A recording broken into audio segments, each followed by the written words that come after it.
نحمده ونصلي ونسلم على رسوله الكريم وعلى آله وأصحابه أجمعين.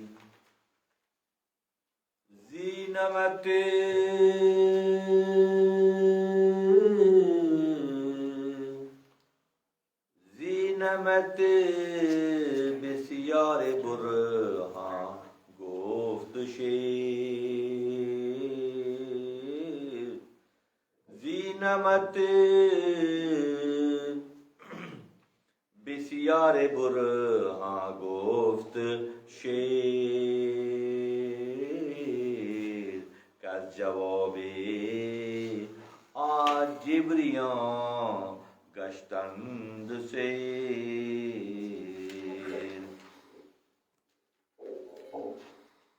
آنچه حق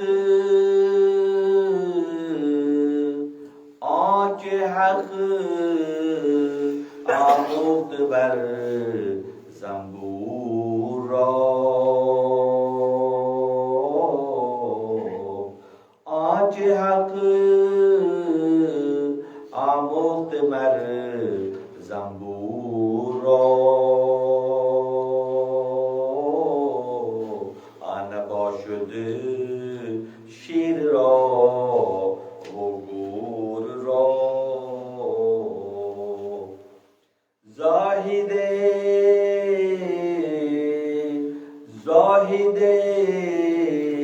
600,000 سال را. زاهد 600,000 سال را.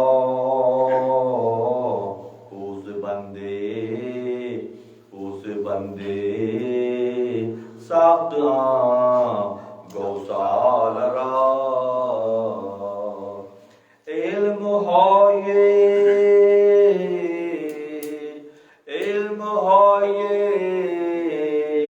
اهل حس شد پودبند.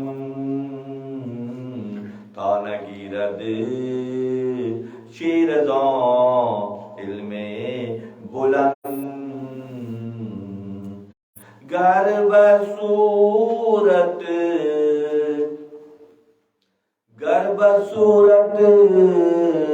آدمی انسان بوده. گر بصورت آدمی انسان بوده.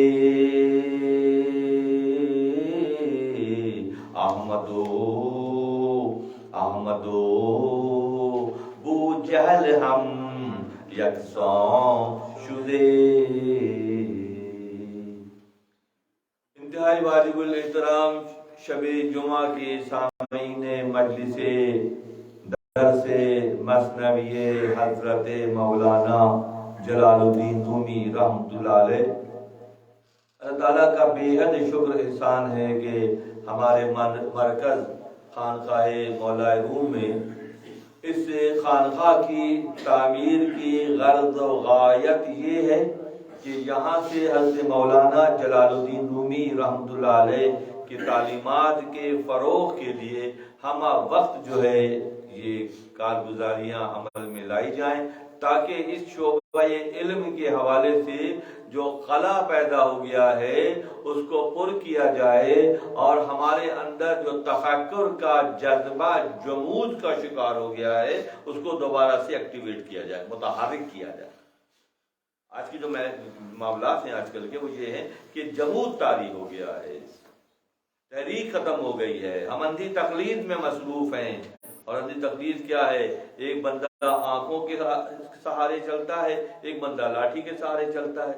جو آنکھوں کے سہارے چلتا ہے وہ تحقیق کی منزل پر ہے، اور جو لاٹھی کے سہارے چلتا ہے وہ تقلید کی منزل پر ہے. تو یہ تقلید کی کیفیت سے نکل کر تحقیقی انداز اختیار کرنے کا یہ نابغیر روزگار طریقہ حضرت مولانا جلال الدین رومی رحمۃ اللہ علیہ کی مثنوی شریف کہلاتی ہے. اسی لیے عبدالرحمن جامی رحمۃ اللہ علیہ فرماتے ہیں مثنوی مولوی مانوی ہاست و قرآن در زبان پہلوی، کہ فارسی زبان میں قرآن کی شرح کا ایک ایسا اچھوتا زاویہ ہے جو مثنوی شریف کہلاتا ہے۔ اور ہر دور میں کچھ چہرے ہر بار نئے آتے ہیں، تو کچھ ان کی بریفنگ کے لیے ان کو علم کے حوالے سے متعارف کرانے کے لیے گفتگو کی جاتی ہے، تقریباً ہر بار کی جاتی ہے کہ مثنوی شریف درس نظامی کا حصہ قرار رہی ماضی میں، اور جب سامراجی اور استعماری طاقتوں نے اس خطے پر غلبہ حاصل کیا اپنی چالوں کے ذریعے، تو سلیبس سے جو درس نظامی کے کورس سے مثنوی شریف کو نکال دیا گیا۔ سبھی کچھ ہے، کیا نہیں ہے؟ تربیت نہیں ہے، ادب نہیں ہے، خود شناسی نہیں ہے، خدا شناسی نہیں ہے، وہ ایک چھوٹا سا دائرہ ہے جس میں لوگ گھوم رہے ہیں، اور وہ بہت بڑے بڑے خوش بھی ہیں کہ بس ٹھیک ہے، کیا کرنا ہے آپ۔ تو جبکہ موضوع ہماتے ہیں ہر کے خود بشناخت یزدار شناخت، جو خود کو پہچانے گا، من عرف نفسہ فقد عرف ربہ، جو خود کو پہچانے گا وہ رب کو پہچاننے جیسا ہو جائے گا۔ تو خود شناسی و خدا شناسی کا یہ سفر الحمدللہ ثم الحمدللہ ہمارے شیخ نے جب اجازت مرحمت فرمائی اور خلافت سے سرفراز فرمایا تو ایک ہی کام دیا، کم و بیش 25 سال پہلے کی بات ہے، کہ ڈاکٹر صاحب مثنوی شریف پر کام کیجیے۔ 25 سال پہلے لوگ مثنوی شریف کی الف بے ابجد سے بھی واقف نہیں تھے، مگر الحمدللہ کیونکہ شیخ کا حکم تھا اور مرید لا یرید پر یہ واجب ہے کہ جو احکامات آ جائیں بس اسی پہ سر جھکا کے چنا اور چنی کے بغیر کام کرنا ہے۔ الحمدللہ ثم الحمدللہ میرے شیخ کی بصیرت اور دور بینی کا یہ عالم کہ میاں صاحب قبلہ نے یہ وقت اس وقت دیکھ لیا کہ آپ تندہی سے کام کیجئے، اپنے سے کام آپ کیجئے، باقی خدا کی نصرت و مدد آپ کے شامل حال ہو جائے گی۔ اسی لیے الحمدللہ ثم الحمدللہ یہ خانقاہ کی تعمیر اور یہاں کے تمامی اسباب اور یہاں کی تمامی مشغولیات اس بات کی رہین منت ہے کہ ہم مرحوم رحمۃ اللہ علیہ کی تعلیمات کے فروغ کے لیے ہم اور ہمارے رفقا اس دور دراز مقام پر آ کر یہ پابندی وقت کو بلغوث خاطر رکھ کر یہ معاملات یہاں کیے جا رہے ہیں، اور اس امید پر کہ جب کچھ بھی نہیں تھا تو یہاں تک پہنچ گئے۔ اگر اب جو محنت کریں گے وہ سفر کہاں تک جائے گا؟ کیا ہے وہ مقصد کیا ہے اس کا؟ مقصد یہ کہ انسانوں کی اللہ کی مخلوق کی گردنوں کو جہنم کے خطابوں سے چھڑانے کی یہ کاوش و کوشش یقینی طور پر رنگ لاتا رہے گی۔ تنگیاں ہیں، پریشانیاں ہیں، امراض ہیں، اجنہ کا خوف ہے، بیماریوں کا خوف ہے، بری بیماریوں اور بری بلاؤں کا خوف، سبھی کچھ تو ہے۔ اس لیے ہے کہ ہم مرکز سے دور ہو گئے ہیں، ہم خدا کی اس عافیت والی چھتری سے دور ہو کر خود پسندی کی وجہ سے ہم نے یہ انتخاب کیا۔ ہم سب سے ڈرتے ہیں، خدا سے نہیں ڈرتے۔ ہم سب سے ڈرتے ہیں اور جس سے ڈرنا چاہیے اس سے نہیں ڈرتے۔ جس دن اس کا خوف دلوں میں پیدا ہو جائے گا، جس دن اس سے قربت بڑھ جائے گی تو منظرنامہ پھر واضح ہو جائے گا کہ اللہ کی رحمت حق بہو نمی جویت، اللہ کی رحمت نوازنے کے لیے بہانہ ڈھونڈتی ہے۔ رحمت حق بہو نمی جویت کہ خزانے کی ضرورت نہیں ہے، پہلے اس کے پاس بہت ہے۔ ہم سے تو وہ عملیت پسندی چاہتا ہے، ہم سے تو وہ مستقل راہ خدا کی محنت چاہتا ہے، ہم سے تو یہ چاہتا ہے کہ ہم مخلوق خدا کی خدمت اس انداز میں کریں کہ اللہ کی مرضی و منشا یہی ہے، اہل اللہ کا طریقہ کار ہی یہی ہے کہ وہ اللہ کی مخلوق کو اللہ کی ہر تخلیق سے اسی انداز کی محنت کرتے ہیں جو محنت کرنے کا حق ہے، جو محبت کرنے کا حق ہے۔ ہمارے نائب جناب آصف کامران چلبی صاحب نے گزشتہ نشست کا خلاصہ پیش کرنے کی انتہائی احسن انداز میں کوشش کی اور بہت بھلا لگا، کانوں کو بہت بھلا لگا۔ شیر اور شکاروں کا، جنگل کے جنگلی جانوروں یعنی کہ ہرن، خرگوش اور لومڑی اور گیدڑ اور بارہ سنگا، یہ سب ایک شکار ہیں اور شیر ان کو شکار کرتا ہے۔ گفتگو یہاں سے شروع ہوتی ہے۔ مثنوی شریف کا بھی تھوڑا امتیاز یہی ہے کہ قصص کے انداز میں واقعات ہیں جو کہ قرآن ہی کا اسلوب ہے۔ سورہ بقرہ سے لے کر سورہ ناس تک جتنے بھی مضامین ہیں، عنکبوت ہے، فیل ہے، قمر ہے، شمس ہے، یہ سارے قرآن کے انداز کی، جیسے قرآن کا اسلوب ہے بیان کرنے کا، ایک واقعہ شروع ہوتا ہے اور اس میں سے پھر دوسرا واقعہ برآمد ہوتا ہے۔ ایک مرتبہ ایسا ہوا ہے کہ محمد یاسین نامی ایک استاد تھے خونیہ شریف ترکی میں، تو مدرسہ تھا ان کا بہت بڑا، تو شم تبریز گودڑی پوش ایسی بلیک کلر کی جبہ پہن کے رہتے تھے ہر وقت، تو ایک طرف کونے میں بیٹھے ہوئے تھے وہ بھی۔ تو جب وہ اپنے بچوں کو پڑھا کر فارغ ہوئے تو شم تبریز نے فرمایا کہ آئیے میں آپ کو قصہ سناتا ہوں، آپ کو میں ایک قصہ سناتا ہوں۔ تو ان یاسین صاحب نے کہا کہ میں قصے نہیں سنتا۔ تو شم تبریز فرمایا کہ تم قصے نہیں سنو گے تو کافر ہو جاؤ گے، کیونکہ پورا قرآن قصص ہی کی شکل میں ہے، پورا قرآن واقعات ہی کی شکل میں ہے۔ اللہ اس میں ایسے فرماتے ہیں، عجیب و غریب بات کی مولانا نے فرماتے ہیں، سر پنہات اندر زیرو بم، میری گفتگو میں کہ زیرو بم میں راز چھپے ہوئے ہیں۔ سر پنہات اندر زیرو بم، فوش اگر گویم جہاں بر ہم زنم، اگر میں کھل کر بیان کروں تو دنیا بکھر جائے، اسی لیے میں اشاروں میں بات کرتا ہوں، اسی لیے میں حوالوں کے ذریعے بات کرتا ہوں۔ فوش اگر گویم جہاں بر ہم زنم، اگر کھل کر میں بات کروں تو سارے راز کھول دوں۔ کون فرماتے ہیں؟ حضرت مولانا روم فرماتے ہیں، سر پنہات اندر زیرو بام، فوش اگر گویم، فاش کی گفتگو کی اجازت نہیں ہے، پردہ پوشی کی اجازت ہے، عیب پوشی کی اجازت ہے، لوگوں کو کور اپ کرنے کی اجازت ہے، کھل کر بولنے کی اجازت کس کی سنت ہے؟ اللہ کی سنت ہے۔ اللہ کیسے کیسے کام کرتے ہیں، اللہ ہماری پردہ پوشی کرتا ہے، ہم کیسے کیسے ہم سے لغزشیں اور کیسی کیسی ہم سے سرزد ہو جاتی ہیں، ہم لوگوں کا دل دکھاتے ہیں، ہم لوگوں کی تضحیق کرتے ہیں، ہم لوگوں کی غیبت کرتے ہیں، ہم لوگوں کو باڈی لینگویج سے، اپنے چہرے سے، اپنے قد و خال سے ان کی غیبت کرتے نظر آتے ہیں۔ یہ ساری برائیاں تو ہوتی ہیں، تو کیا اللہ پردہ پوشی نہیں کرتا؟ مقام فکر ہے کہ صبح سے لے کے رات تک اور رات سے لے کے صبح تک جو بھی واقعات ہم سے وقوع پذیر ہوتے ہیں، خدا ان میں سے بہت سو کی پردہ پوشی کرتا ہے۔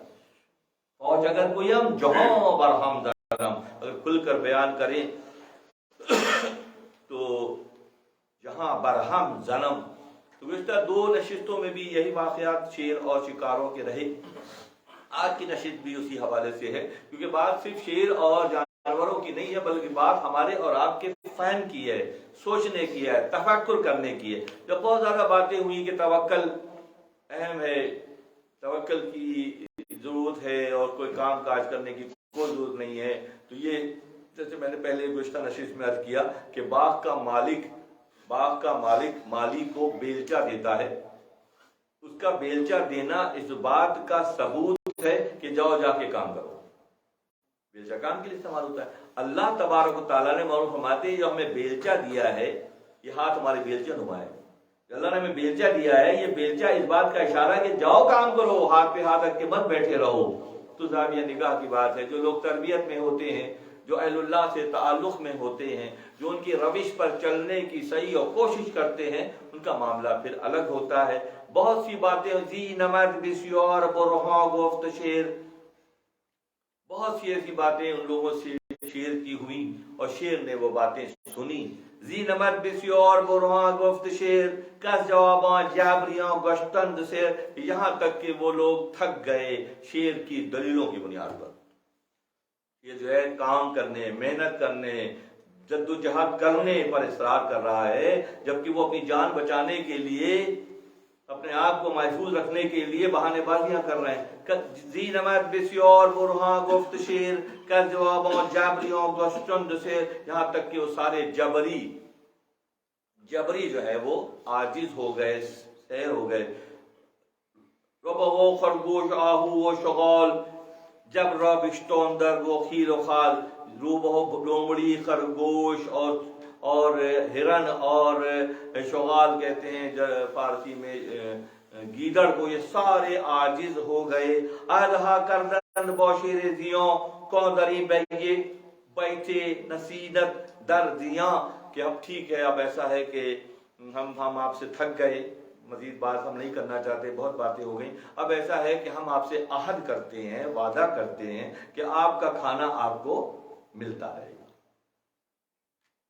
گفتگو تو بہت ہوئی، مگر آخر میں نے کہا ٹھیک ہے جی آپ شکار نہ کریں. شیر بھی پھر خاموش ہو گیا، کیونکہ جس کے اندر صلاحیتیں ہوتی ہیں، جس میں وصف ہوتا ہے، جس میں کردار ہوتا ہے، وہ فرماتے ہیں شیر کی غنا کی کیفیت یہ ہے کہ شیر جو ہے شکار کرتا ہے، تھوڑا بہت کھاتا ہے، باقی ان جانوروں کے لیے چھوڑ دیتا ہے جو ایک بیل کا شکار نہیں کر سکتے. امام غزالی احیاء العلوم میں فرماتے ہیں کہ دیکھا کہ شیر نے شکار کیا، حکایت ہے وہ بھی، تو ایک لومڑی تھی جس کا پچھلا دھڑ جو ہے معذور تھا، وہ گھسٹ گھسٹ کر چلتی تھی. مشاہدہ میں آئی یہ بات آئی کہ شیر نے شکار کیا، تھوڑا کھا کے چلا گیا، وہ لومڑی گھسٹتی گھسٹتی وہاں گئی اور جا کے اس میں سے اس نے کھا لیا. تو امام غزالی رحمۃ اللہ علیہ احیاء العلوم میں فرماتے ہیں کہ اس بات کا تعین تم خود کر لو کہ تم شیر بننا چاہتے ہو یا گھسٹتی ہوئی لومڑی بننا چاہتے ہو. اگر شیر بن جاؤ گے تو بہت سو کو غذا تو ملے گی، اور اگر لومڑی بنے رہو گے تو تم گھسٹ گھسٹ کر کھاتے رہو گے، تمہارے اندر تبدیلی نہیں آئے گی. کون ہے؟ امام غزالی. خصم ہر روزش بیابد بے ضرر حاجتش نبت تقاضے یہ دیگر. یہ فرماتے ہیں کہ مولانا فرماتے ہیں کہ پھر لوگ ان جانوروں نے کہا کہ ٹھیک ہے ایسا ہے کہ آپ کے حصے کا کھانا آپ کو مل جائے گا، ہم انتظام کر دیں گے. اس بات پر ہم عہد کرتے ہیں، وعدہ کرتے ہیں کہ آپ کو ہم شکایت کا موقع نہیں دیں گے. عاقبت شد اتفاق جملہ شاں تابعیت خورا اندر میاں. جب شیر سے بات ہو گئی تو سارے جم کے بیٹھ گئے. عمر فرماتے ہیں وہ ایک دوسرے کے خون کے پیاسے ہو گئے. شیر کے پاس پہلے کون جائے گا، شیر کے پاس پہلے کون جائے گا، وہ کہہ تو جائے گا، وہ کہہ رہا وہ جائے گا. اب اس پہ بحث ہو گئی. پہلے تو انہوں نے شیر کو راضی کر لیا کسی طرح، اب بحث یہ ہو رہی ہے کہ جائے گا کون شیر کی طرف پہلے. اور ایک دوسرے کے خون کے پیاسے ہو گئے. پھر یہ ہوا کہ فیصلہ یہ ہوا ایسا کرتے ہیں خورا اندازی کر لیں گے.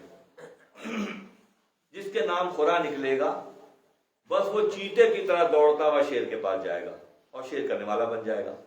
ابھی سلسلہ چل پڑا اور سکون ہو گیا ایک طرح کا کہ بھائی خورا اندازی کر لی، ہرن کی باری ہرن چلا جائے، اور گیدڑ کی باری ہے گیدڑ چلا جائے، لومڑی کی باری ہے لومڑی چلا جائے، تو جاننے لگے.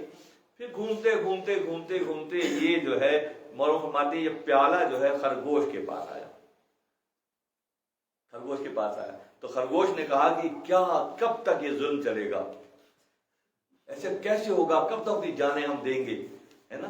فرماتے ہیں کہ چوپ خرگوش آمد ای ساغر بدور بونگ دد خرگوش کاخر چند جور. یہ جور و جود و یہ جو سختیوں کا سلسلہ کب تک قوم گفتندش کے چندی گائے ماں جو فدا کر دین در عہد وفا.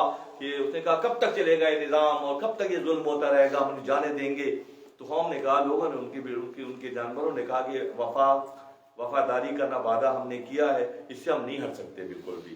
یہی طریقہ ہے جو بنا دیا گیا ہے، کوئی تبدیلی کا امکان نہیں ہے. خرگوش نے کہا گفت اے یارا مرا مہلت دہید. پھر خرگوش نے کہا کہ اے دوستوں مجھے تھوڑی سی مہلت دو سوچنے کی. کتنا چھوٹا سا پرندہ ہے، جانور ہے، کان لمبے لمبے. خرگوش گدھے جیسے کان، جس کا نام خرگوش ہے. گوشت اس کے کان جو ہیں وہ گدھے کی طرح سے ہیں. تو اس نے کہا مجھے تھوڑی سی مہلت دو، مجھے تھوڑی مہلت دو، مجھے سوچنے کا موقع دو، میں تمہیں اس مشکل سے نکال دوں گا. تو ان جانوروں نے کہا تیری حیثیت کیا ہے، تو اتنا چھوٹا سا جانور ہے اور تو اتنے بڑے بڑے دعوے کر رہا ہے. ہم سب خاموشی سے جا رہے تھے اور شیر کا لقمہ بن رہے تھے، تو ایسا کیا کرے گا. یہاں مولانا ہر پیمبر امتوں رو در جہن ہم چنیتا مخلصی میں خواند شاہ. اسی لیے دنیا دار، بہت سے دنیا داروں نے پیغمبروں کی شخصیات کو بہت چھوٹا دیکھا. کہاں سے کہاں چلی گئی بات کہ شیر جو ہے، شیر اور خرگوش کا معاملہ چل رہا ہے. یہاں مولانا فرماتے ہیں ہر پیغمبر امتوں رو در جہان ہم چنی تا مخلصی میں خواند شاہ. جب پیغمبر، اللہ کے نبیوں پیغمبروں نے جب ان کو نجات اخروی کا زاویہ دکھایا، دنیا کی تنگی کا معاملہ سکھایا، انہوں نے اس بات کو نہیں مانا کہ جب اپنے جیسا سمجھنے کی وجہ سے کہ یہ ان لوگوں نے پیغمبروں کے مقام اور مرتبے کو نہیں پہچانا. بات کے دوسری طرف مولانا لے جاتے ہیں ہر انبیاء نے اپنی بصیرت کے نور سے اس عالم دنیا سے جو محدود فلک ہے نجات پانے کا راستہ دکھایا۔ لباس بشریت میں آ کر پیغمبروں نے اس جہاں سے دوسرے جہاں کا راستہ دکھایا۔ یہ جہاں جو محدود ہے، اس دنیا جو محدود ہے، پیغمبروں نے وہ راستہ دکھایا۔ اس دنیا کے علاوہ بھی ایک دنیا ہے، اس سے وسیع تر کشادہ تر ہے، مگر کیا دنیا دار جو مانتے ہیں وہ تو مانتے ہیں، وہ تو کہتے ہیں کہ آپ کا چہرہ اس بات کا ثبوت ہے کہ آپ اللہ کے نبی ہیں، آپ کے چہرہ اتنا روشن ہے۔ جو نہیں مانتے، جو منافقین اور مشرکین اور کافر ہیں، وہ آپ کی شخصیت کو نہیں پہچانتے۔ جب نہیں پہچانتے تو کہتے ہیں کہ آپ جو ہے وہ دعویٰ جو کرتے ہیں کہ اگلی دنیا اس سے وسیع تر دنیا ہے، تو یہ بات ہمارے سمجھ میں نہیں آتی۔ بعض اوقات چیزیں بڑی چھوٹی ہوتی ہیں، ان کا اثر بہت زیادہ ہوتا ہے۔ مثلا ہمارے پورے وجود میں سب سے جو چھوٹی چیز ہے وہ آنکھ کی پتلی ہے۔ ہاتھ پیر لمبے ہیں، ٹانگیں بڑی بڑی ہیں، سینہ پیٹ بڑا ہے، چھوٹی کیا چیز ہے؟ آنکھ کی جو پتلی ہے وہ کتنی چھوٹی ہے، مگر کتنی بڑی بڑی چیزوں کو دیکھ لیتی ہے۔ اگر ہم باہر نکلے آسمان کی طرف دیکھیں تو ہزاروں لاکھوں ستارے ہمیں نظر آ جائیں گے۔ ماؤنٹ ایوریسٹ جیسا پہاڑ اور سمندر اور نیاگرا فال ہم کیسے دیکھتے ہیں؟ اس آنکھ کے ذریعے دیکھتے ہیں۔ دیکھنے میں بہت چھوٹی اور کشادگی میں بہت بڑی ہے۔ تو ان جانوروں نے کہا، ان وحشی گروہ کے جانوروں نے کہا کہ تو ایسا بڑی بڑی باتیں کر رہا ہے، تیرا قد دیکھ، تیرا جسم دیکھ، تیری ساخت دیکھ، تو اتنا چھوٹا ہے اور اتنے بڑے دعوے کرتا ہے۔ خرگوش نے واپس جو جواب دیا وہ حیران کن ہے۔ بات خرگوش ہی کی چلے گی، مگر نقطے ایسے بیان ہوں گے حیران کر دیں گے۔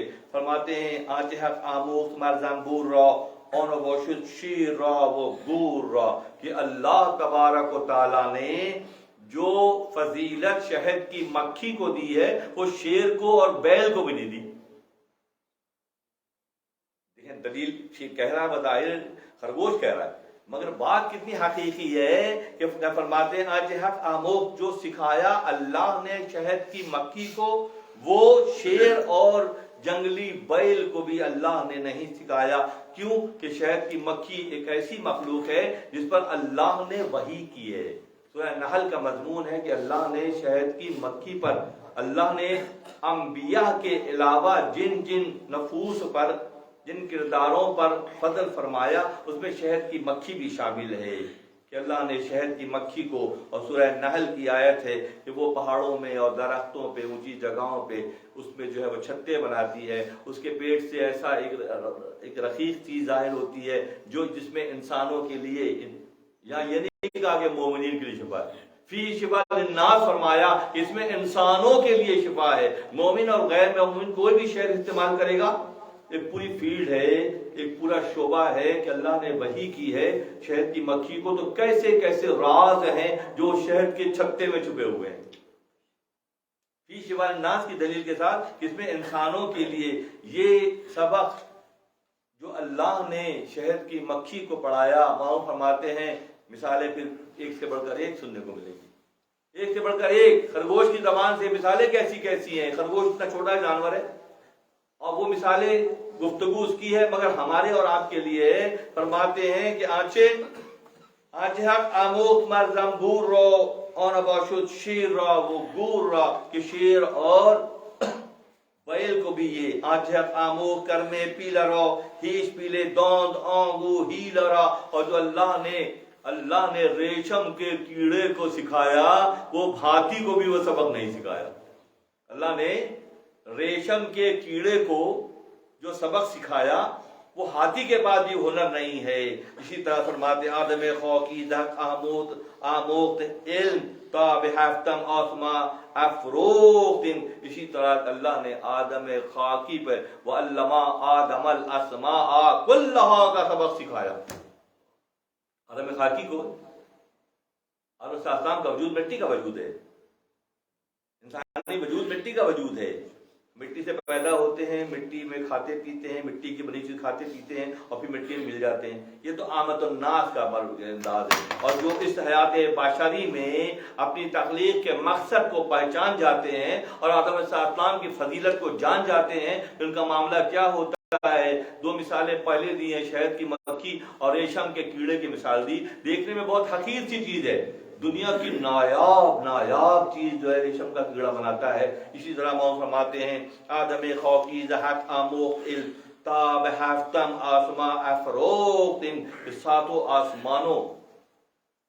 ساتوں آسمانوں تک آج دنیا میں جتنی بھی چیزیں انسان نے مسخر کی ہیں, تخصیص کی, ان کو حاصل کیا ہے, وہ اپنے علم کی بنیاد پہ کیا ہے. کیونکہ اللہ نے جو فضیلت دی آدم خاکی کو, وہ علم آدم الاسماء کلھا, جن تخلیق ہے, جو چیز اللہ نے بنائی ہے ان تمام کا علم اللہ نے آدم علیہ السلام سے پہلے فرشتوں کو کہا گیا کہ چیزوں کے نام بتاؤ, تو فرشتے نہیں بتا سکے, نہیں بتا. قالوا سبحانک لا علم لنا الا ما علمتنا انک انت العلیم الحکیم. جب فرشتوں پر پیش کیا گیا چیزوں کے نام بتانے کا, تخلیق کی غرض و غایت سمجھانے کا, تو فرشتے عاجز آ گئے, کیونکہ نوری مخلوق ہیں. مگر خاکی مخلوق کو, دو مثالیں آپ نے سنی, تیسری مثال یہ ہے کہ ریشم کا کیڑا, شہد کی مکھی بہت چھوٹی ہے. اس طرح انسان آدم خاکی ہونے کے باوجود جب اللہ نے فضیلت بخشی تو کیا کیا, علم آدم الاسماء کلھا, تمام علوم اللہ کی تخلیق کے تمامی علوم اللہ نے آدم علیہ السلام کو ودیت کیے. آدم علیہ السلام اس کے نگراں بن گئے, اس کے پاسبان بن گئے. اگلا ایک اور شعر بہت ہی اہم ہے جو اکثر محفلوں میں, زاہدے ششد ہزارہ سالرا. زاہدے کون ہے؟ زاہدے ششد ہزارہ سالرا, خوز بندے سوختوں گو سالرا, علم ہوئے اہلِ شد پھوز بند, تو نگیرت شیرگا علم بلند. اور فرماتے 6 لاکھ سال کا زاہد ہے. کون ہے؟ ابلیس لعین. کس سال کا زاہد ہے؟ 600,000 سالرا, 6 لاکھ سال کا زاہد ہے ابلیس. 6 لاکھ سال اس نے عبادت کی, مگر اس کی عبادت کے نتیجے میں جب اس پر امتحان آیا تو امتحان میں وہ ناکام ہو گیا. اگر زہد کی بنیاد پر کامیابی میسر ہوتی تو ابلیس کامیاب ہو جاتا. زہد کی بنیاد پہ نہیں ہے, ادب کی بنیاد پر ہے. ابلیس آدم کو مانتا, اللہ کو مانتا ہے, اللہ کی نہیں مانتا ہے. اللہ کو ماننا اور اللہ کی ماننا دو مختلف باتیں ہیں. تو زاہدے ششد ہزارہ سالرا, پھوز بندے سوختوں گو سالرا, 6 لاکھ سال کا ظاہر جب متکبر ہو گیا, معلوم فرماتے ہیں کہ اللہ تعالیٰ نے اس کے منہ پر ایسے مچکا کہتے ہیں, جالی ہوتی ہے, یہ بچے جو پہلے سے ساتھ ہیں اس گفتگو کو سن چکے ہیں کہ ایک جالی ہوتی ہے جو بچڑے کے منہ پہ باندھ دی جاتی ہے کہ وقت اور بے وقت وہ دودھ نہ پیے, اور جب وقت دودھ نکالنے کا وقت ہو تو دودھ مل جائے. دودھ پلانے کے بعد مچکا باندھ دیا اس کے منہ پہ. اب وہ ٹائم کے حساب سے دوبارہ کھولا جائے گا اور دودھ حاصل کیا جائے گا, چھوڑ دے تو دودھ پی جائے گا وہ. تو زاہدے ششد ہزارہ سالرا, خوز بندے صاحب, اللہ نے اس کے منہ پر مچکا باندھ دیا. کس نے باندھا؟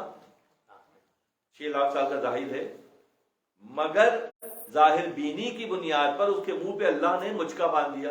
زاہدے ششد ہزارہ سالرا, خوز بندے سوختوں گو سالرا, علم ہو یہ اہلِ شد پھوز بند. یہ شعر بہت اہم ہے آج کل. جتنے حصی علوم ہیں, حصی جو علوم ہیں, جتنے بھی کہتے ہیں بغیر جس کو نہیں دیکھتے اس کو نہیں مانتے. ایک لفظ استعمال کرتے ہیں انگلش میں ایگزسٹ, جو چیزیں ایگزسٹ کرتی ہیں, جو نظر آتی ہے اس کو مانتے, جو نظر نہیں آتی اس کو نہیں مانتے, ان کا ذہن اس کو نہیں مانتا. یہ سلسلہ شروع ہوا اسلامی کلچر میں, اسلامی معاشرے میں. سب سے پہلے یونان سے کچھ کتابیں آئیں ہارون رشید کے دربار میں. پہلے معاملات بہت اچھے چل رہے تھے. جب یونانی فکر داخل ہوئی, اسلامی معاشرے میں داخل ہوئی, ہارون کے زمانے میں کچھ کتابیں آئیں, ان کتابوں کو جب تراجم کیے گئے, ترجمے کیے گئے, تو اس میں ظاہرداری کا غلغلہ تھا بہت زیادہ. جو نظر آ رہا ہے بس وہی ہے, جو نظر نہیں آ رہا اس کو رد کر دو. اس طرح سے معتزلہ عالم وجود میں آئے. ظاہر بینی کی بنیاد پر معتزلہ فرقہ بنا, اور وہ معتزلہ فرقہ آج بھی موجود ہے. معاشرے میں ایسے بہت سے طبقے ہیں جو ظاہر داری کی بنیاد پر کہ جو ہم جو دیکھیں گے وہ مانیں گے، نہیں دیکھیں مت مانو، مت مانو کیا فرق پڑتا ہے۔ مولانا پھر اس کو سمجھاتے ہیں علم ہو یہ اہل شد پھوز بند تو نگیرت شیردا علم بلند، جتنے ظاہر دار ہیں، جتنی سطحی فکر والے ہیں، جتنی ظاہر پر اصرار کرنے والے ہیں اور گہرائی کو نہیں سمجھتے ہیں، وہ فرماتے ہیں کہ جتنے بھی علم ہو یہ اہل شود پھوز بند، کہ ان کے منہ پر اللہ نے مچکا باندھ دیا ہے، ظاہر داروں کے منہ پہ، معتزلہ اور ان کی برانچ لائنوں کے منہ پہ اللہ نے کیا کر دیا ہے، مچکا باندھ دیا ہے۔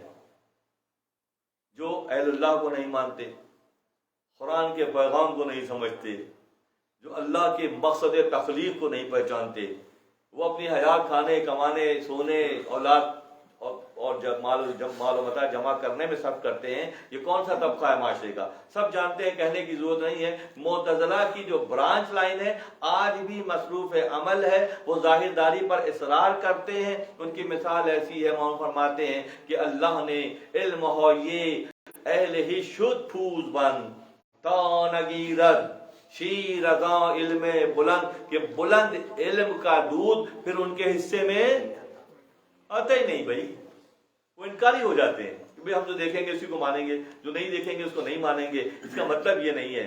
میں قرآن سے دلیل دیتا ہوں، یا ایھا الذین آمنوا صلوا علیہ وسلموا تسلیما، اے ایمان والو، اللہ نبی پر درود کے لیے ایمان والوں سے مخاطب ہے، غیر ایمان والے کی درود کی ضرورت ہی نہیں ہے، کیونکہ ان کے منہ پہ اللہ نے کیا کیا، مچکا باندھ دیا ہے۔ وہ نبی کی شان کو، نبی کے مقام کو، نبی کی آل کو، نبی کے اصحاب کو پہچانیں گے نہیں۔ جب نہیں پہچانیں گے تو جتنے فرقے بنے ہوئے اسی وجہ سے کہ اللہ نے ان کے منہ پر مچکا ایسے ہی باندھ دیا ہے جیسے گوشالہ کے گائے کے بچے کے منہ پہ باندھا جاتا ہے، تاکہ وقت بے وقت وہ دودھ پی کر دودھ کو ضائع، تانگیرت شیردا علم بلند، تاکہ بلند علوم کا جو نشست کی بات ہو رہی تھی، دنیا میں رہو مگر ساتھ ساتھ سرنگ کھودتے رہو۔ دنیا سے اگلی منزل کے لیے سرنگ کھودنے کی گنجائش رکھی ہے اللہ نے۔ تم اپنے فکر کو اجاگر کرو، اپنے فکر کو تقویت دو، اپنے فکر کو جو ہے بالیدگی بخشو، تاکہ اس دنیا میں رہتے ہوئے اگلی دنیا کا مشاہدہ، عالم لطیف کا مشاہدہ ممکن ہے، بالکل ممکن ہے، کیوں نہیں ہے ممکن ہے۔ بات یہ ہے کہ پہلے فکر پہ جائیں گے۔ مہندس جو انجینئر ہوتا ہے، یہ بنگلہ کسی مہندس انجینئر کے پہلے ذہن میں ہوگا، نظر نہیں آ رہا، ذہن میں ہے، اندر ہے۔ پھر کیا ہوا کہ اس نے مال مٹیریل جمع کیا، نقشہ بنایا تو اس کو یہ شکل دے دی۔ تو پہلے مرحلے میں کوئی کہے نہیں ایسا نہیں بن سکتا، تو جہل عدم واقفیت عدم وجود کی دلیل نہیں ہے۔ مولا کائنات نے فرمایا اگر تم کچھ نہیں جانتے ہو تو تمہیں یہ نہیں کہنا چاہیے کہ وہ نہیں ہے، وہ کہیں نہ کہیں ہے، تم اس سے غافل ہو، یا تمہارے منہ پہ مچکا باندھ دیا گیا ہے تاکہ تم اس کو نہ دیکھ سکو نہ اس سے استفادہ۔ علم ہو یہ اہل ہی شد پھوز بند تو نگیرت شیردا علم بلند، بلند علوم کیا ہو سکتے ہیں؟ بلند علوم عرفان ذات کی کیفیت کا نام ہے، بلند علوم اللہ کی پہچان کی کیفیت کا نام ہے، بلند علوم اللہ کے دوستوں، اللہ کے نبیوں اور اللہ کے دوستوں کے مقام و مرتبے کو پہچاننے کی کیفیت کا نام ہے۔ جن کے پاس یہ بلند علوم ہیں وہ اللہ سے بھی واقف ہیں اور مخلوق میں بھی شامل ہیں۔ ایک طرف اللہ تک ان کی رسائی ہے اور دوسری طرف مخلوق خدا کے مقام و مرتبے کو پوری طرح سے پہچانتے ہیں، ورنہ کیا صورت ہے؟ چند صورت آخر ہے صورت فرض، کب تک تم صورت پرستی کی باتیں کرتے رہو گے؟ اللہ نہیں، مولانا نہیں چھوڑتے ہیں۔ فرماتے ہیں چند صورت آخر ہے صورت فرض، جہاں بنعمت از صورت نرد، کہ تم کب تک دیکھنے پر اصرار کرو گے، کب تک تم اس بات پر اصرار کرو گے کہ جس کو ہم دیکھیں گے اسی کو مانیں گے اور نہیں دیکھیں گے تو نہیں مانیں گے۔ اگلا شعر مولانا فرماتے ہیں اے صورت پرست، آخر تو کب تک صورت میں گرفتار رہے گا؟ یہ جو صورت ہے جو مٹ جانے والی صورت ہے، یہ صورت کو پائیداری نہیں ہے۔ جو لوگ ینگ تھے، جیسے ینگ بچے بیٹھے، جو درمیانے ہو گئے، جو ایڈوانس ہو گئے، تو یہ شکلیں تو بدل ہی رہی نا، اگر جس مقام پر تھے اس مقام پہ نہیں ہیں، ہمیشہ آگے کی طرف بڑھ رہے ہیں، ہے نا؟ تو یہ تو گھٹاؤ کی کیفیت ہے، بڑھاؤ کی کیفیت تو نہیں ہے۔ ہاں اسی ٹھہراؤ کی کیفیت کے درمیان اگر روح پائیدار ہو جاتی ہے، روح اللہ کی پہچان والی بن جاتی ہے جو تربیت دینے کے بعد اور صحبت کے بعد بنے گی. یک زمانہ صحبت با اولیاء بہتر از 100 سالہ طاعت بیریا. یہ چند لمحات اہل اللہ کی صحبت بہتر از 100 سالہ طاعت بیریا. بیریا پیور 100 سال کی عبادت سے بہتر ہے. وہ کون سی نشست ہے کہ ان کے پاس وہ خزانے ہیں، وہ اس عالم سے اگلے عالم بلکہ عالمین پر ان کی نظر ہے. ان کے ساتھ بیٹھو گے تو تمہاری نشست و برخاست کے نتیجے میں وہ صحبت تمہیں کیا کر دے گی؟ صحبت صالح ترو صالح کنات، صحبت تھالے ترو تھالے کنات. ہم کن کے ساتھ بیٹھتے ہیں؟ صالحین کے ساتھ بیٹھتے ہیں تو خود بخود جوہر پیدا ہو جائیں گے. اور ہم طالعین کے ساتھ، مخالفین کے، اللہ کے باغیوں کے ساتھ بیٹھتے ہیں، پھر کیا ہوگا؟ پھر یہ ہوگا کہ ہم بھی، ہمارا شمار بھی اللہ کے باغیوں میں ہو جائے گا. کیسے ہو جائے گا؟ گر بصورت آدمی انسان بدے. اگر شکل سے آدمی انسان ہوتا، شکل ظاہر صورت ہے، باقی صورت کیا ہے؟ اندر کی روشنی کیسی ہے؟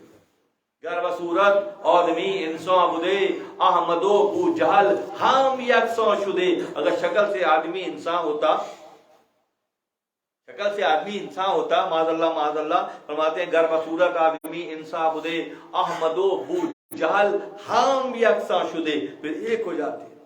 شکل تو سب کی ایک جیسی ہے، یہاں شکل پیمانہ نہیں ہے کیونکہ وہ گھٹ جاتی ہے، وہ فنا ہو جاتی ہے، اس میں پائیداری نہیں ہے. تو کس چیز میں پائیداری ہے؟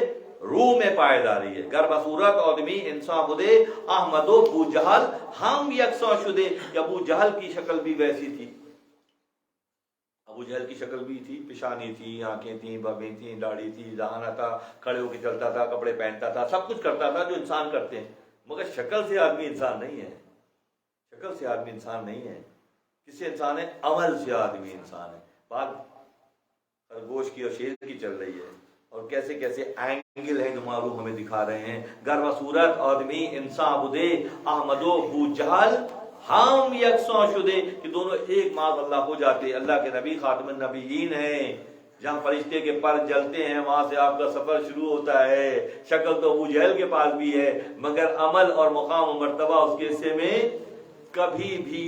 احمد و بو جہل در بت خانہ رفت زی شدن تا آن شدن فرخیز زف. کہ نبی صلی اللہ علیہ وسلم حلیمہ سعدیہ کے واقعے میں نا، ہم نے سنا نا پچھلے دنوں شاید حلیمہ سعدیہ کا واقعہ ربیع الاول میں ہم نے بیان کیا تھا. جب نبی صلی اللہ علیہ وسلم کا وہ واقعہ جو آپ بظاہر گم ہو گئے تھے، اور حلیمہ سعدیہ کو ایک بوڑھا شخص بت خانے لے گیا تھا، اور عرب کے جو ہے وہ نجات دہندہ حبل بت کے آگے پہنچایا تھا. اور جیسے ہی اس بوڑھے کی زبان سے نکلا تھا کہ ان کا بیٹا احمد گم ہو گیا ہے، تو سارے بت سجدے میں گر گئے تھے. سارے بت، یہ واقعہ ہم نے ماضی میں بیان کیا. یہاں فرماتے ہیں احمد بو جہل در بت خانہ رفت زی شدن تا آن شدن فرخیز زب. کہ اس جانے کا زمین و آسمان کا فرق ہے. وہ جاتا ہے تو ان بتوں کا امتی انہیں سجدہ کرتا ہے، اور نبی صلی اللہ علیہ وسلم کا نام لیا جاتا ہے تو سارے بت جو ہے وہ سجدے میں ایدرا یسر نہن آرا بتو وادرا یسر نہجو امتا. جب آپ علیہ السلام جاتے ہیں بت خانے میں تو سارے بت، فتح مکہ کے موقع پر 360 بت تھے جو عربوں نے کعبۃ اللہ میں سجائے تھے. جب نبی صلی اللہ علیہ وسلم تشریف لے گئے تو سارے بت سرنگو. فرماتے ہیں کہ سارے ان کے سر جھک گئے.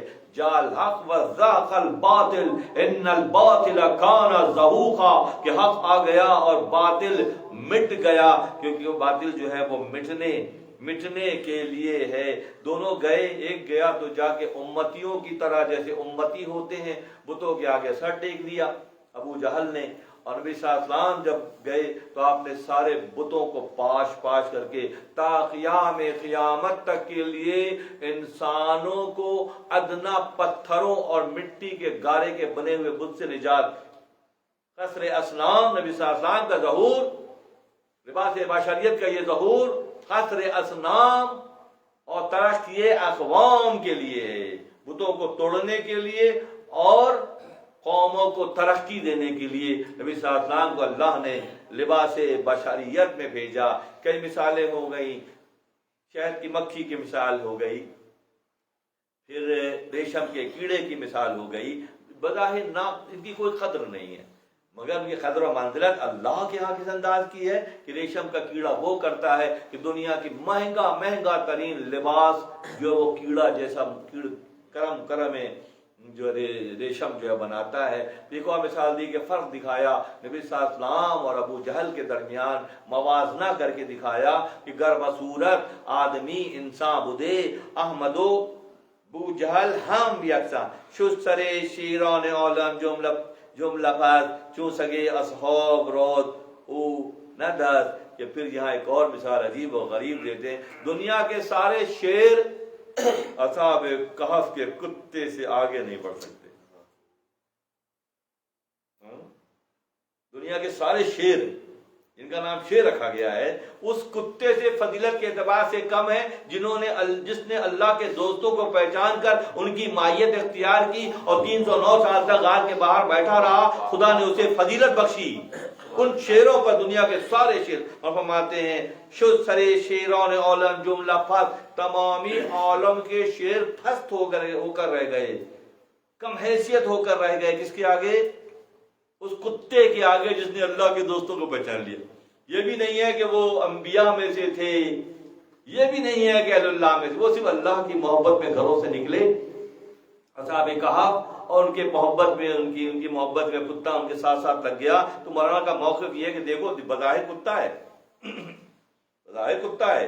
all these references، یہ جو ہم ریفرنسز دے رہے ہیں، یہ بچوں کے لیے بہت بڑے ہتھیار ہیں، یہ بہت بڑے ہتھیار ہیں.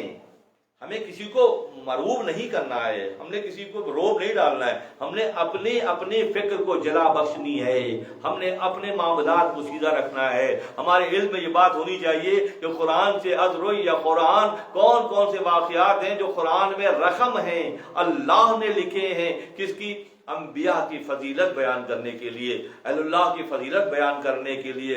پھر درود، نبی پر درود کے لیے واضح الفاظ میں کہہ دیا، اللہ نے واضح الفاظ میں فرما دیا کہ ان اللہ و ملائکتہ. یہاں نقطہ ایک اور چھپا ہوا ہے، ایک نقطہ اور بھی چھپا ہوا ہے. اشہد ان محمدن عبدہ و رسولہ. نبی صلی اللہ علیہ وسلم بندے ہیں اور رسول ہیں. ٹھیک ہے، بندے ہیں اور ان اللہ و ملائکتہ، اللہ اور اس کے فرشتے. تو زمین میں ایک کتاب ہے جو غلام جیلانی برق نے لکھی ہے، اس میں دو قرآن، ایک قرآن وہ جو ہمارے ہاتھوں میں قرآن ہے، اور فرماتے ہیں دوسرا قرآن یہ زمین کے جتنے بھی مظاہر ہیں یہ قرآن ہی کا پرتو ہے. یعنی کہ زمین کو، بیج کو جب زمین میں دباتے ہیں تو اس سے جب وہ بیج دبتا ہے، پھر وہ پھولتا ہے، پھر اس میں سے اخرج شطہ فآزرہ فاستغلظ فاستوى علی سوقہ، جو ہے کیفیت ہے کہ وہ ایک کیل سی نکلتی ہے. پہلے کہتے ہیں اس بیج کے دبانے اور کیل کے نکلنے تک 56 مختلف بیکٹیریا اس پہ کام کرتے ہیں. کیسی ہے کہ اس گیہوں کے بیج سے اخراج شطہ کا مرحلہ جو آتا ہے اس درمیان 56 بیکٹیریا اس پہ کام کرتے ہیں. یہ بھی ملائکہ ہی میں سے تو ہیں جو پازیٹیو کام کرتے ہیں. عام ملائکہ ہیں جو فصل اور ہماری برسانے کے ذمہ دار، فصلوں کے ذمہ دار، یہ ہمارے پھل پکانے کے ذمہ دار، مختلف جو اللہ کے نظام کے جسے عالم تکوین کہتے ہیں اس کے سب نمائندے ہیں. تو یہ عام ہیں. اور ملائکتہ کون ہیں؟ جن پہ ہم علیہ السلام کہتے ہیں، جبرائیل علیہ السلام، میکائیل علیہ السلام، اسرافیل علیہ السلام، اسرائیل علیہ السلام کہتے ہیں نا ہم لوگ. تو یہ اللہ کے انتہائی مقرب وہ فرشتے ہیں جو ان اللہ و ملائکتہ کے زمرے میں آتے ہیں. ٹھیک ہے، بات ہو رہی ہے. اشہد ان محمدن عبدہ و رسولہ. علامہ اقبال نے اس پہ کام کیا. فرماتے ہیں کہ عبد دیگر عبدہ چیز دیگر. عبد دیگر، ہم لوگ عبد کے زمرے میں آتے ہیں. عبدہ کے زمرے میں کون آتا ہے؟ جس کو اللہ نے اپنے سے نسبت دی ہو وہ عبدہ کہلائے گا. جس کو اللہ نے اپنے سے نسبت دی وہ کون کہلائے گا؟ عبدہ کہلائے گا. عبد دیگر عبدہ چیز دیگر.